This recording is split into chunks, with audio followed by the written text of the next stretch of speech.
Dans cette séquence, nous allons faire une carte mentale sur les équations différentielles du premier ordre à coefficient constant.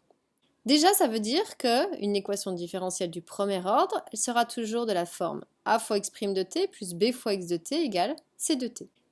Ça, c'est bien une équation différentielle du premier ordre, puisque ça lie la dérivée première et la fonction, avec un second membre, parce qu'il y a un c de t, et à coefficient constant, parce que a et b vont être des réels.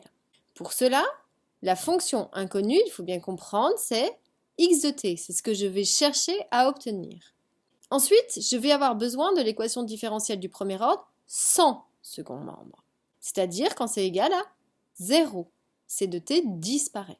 Elle va s'appeler E0 et donc pour elle, j'ai besoin d'un grand G de t qui va être la primitive de B sur A. Mais je sais calculer ça. Dans ces cas-là, G de t, puisque B et A étaient des constantes, ça va faire B sur A fois t.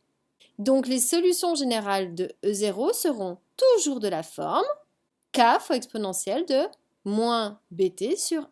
Et je l'ai appelé x1 de t. Et l'élément k, c'est un réel. Grâce à cet élément k, puisque a et b, nous allons les connaître, il va exister une infinité de solutions à cette équation différentielle. Maintenant, je vais avoir besoin d'une deuxième information, qui va être la recherche d'une solution particulière de E. Attention, je cherche toujours la solution particulière de E et non jamais de E0. Elle va s'appeler x2 de t. Qu'est-ce que ça va vouloir dire que x2 de t est une solution particulière de E? Eh bien, ça va vouloir dire que si je remplace x2 de t dans l'équation, donc si je fais a fois x2' de t plus b fois x2 de t, forcément, ça va être égal à c de t, le second membre. Une fois que j'ai déterminé la forme de cette solution particulière, eh bien pour déterminer toutes les solutions de l'équation qui s'appelle E, ces solutions vont s'appeler des solutions générales.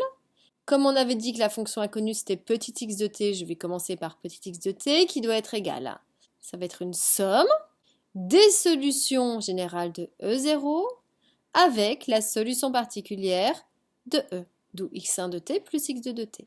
Comme il existait une infinité de solutions pour E0 et que x de t dépend des solutions de E0, il va aussi exister une infinité de solutions pour les solutions générales de E.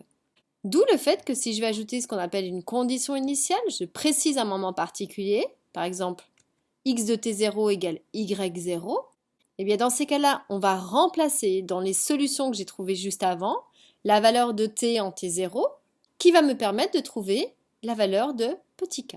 Et dans ces cas-là, je ne vais plus avoir une infinité de solutions, mais la solution unique de E. Donc ici, sur cette carte mentale, vous avez tous les éléments pour bien résoudre une équation différentielle du premier ordre avec second membre à coefficient constant.